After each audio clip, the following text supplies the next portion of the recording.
কাতারে যে জীবনটা বরবাদ করে দিছি, শেষ করে দিছি। ভাই কোন দেশ থেকে আসলেন? ভাই আসলাম কাতার থেকে আমি। মাশাআল্লাহ, কত বছর ছিলেন কাতারে? এই কাতার ভাই বিগত 8 মাস 10 মাস ছিলাম। 10 মাস। এখন কি চলে আসছেন একবারে? হ্যাঁ ভাই একেবারে চলে আসছি। কারণ কি?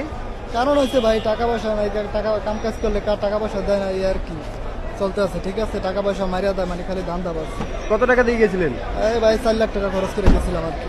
1 টাকা তুলতে পারেন নাই? ভাই টাকা তুলতে পারি না, সোজা কথা, মানে আইসি অনেক কষ্ট করে। ঠিক আছে, আচ্ছা আচ্ছা, অনেক কষ্ট করে আইছি। মূলত কারণটা কি? ওই জায়গায় সমস্যা কোথায়? কারণ হচ্ছে ভাই আর কি কাজ কাম দেয়, মানে সে কাজ কাম দেওয়ার পর মানে আর কি টাকা দেয়, টাকা দেয় না, মানে টাকা মাইরা দেয়। ঠিক আছে, মানে মদিরে মানে টাকা হলে পালাই দেয়। ঠিক আছে, মানুষ অনেক শ্রমিক নিয়ে কাজ করে, পরবর্তীতে মানে খানা খরচা টাকা দেয়, খানা খরচা টাকা দেওয়ার পরে 2 মাসে টাকা বোঝায়, পরে মোদির পালাই দেয় টাকা নিয়ে। এরকম ভাই বহুত মানুষ, ভাই আপনাকে আমি বলে বুঝাইতে পারবো না আর কি, অনেক মানুষ আছে আর কি।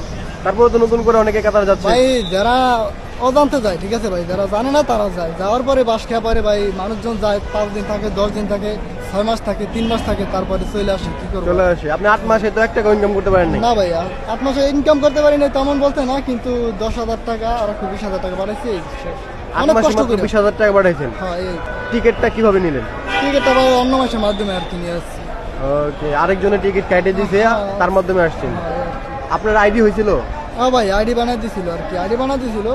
আইডি তো আমার নিজের টাকা দিয়ে বানাই নিছে, বাড়ি থেকে টাকা নিয়ে তারপরে বানাই দিছি আর কি। ওকে, তার মানে হচ্ছে পুরো টাকাই লস। আপনি 5 লাখ টাকা দিয়ে পুরো গেছিলেন। টাকাই ভাই লস, পুরো জীবনটা লস। সোজা কথা প্রশ্ন ভাই, আর কি কমো আপনি।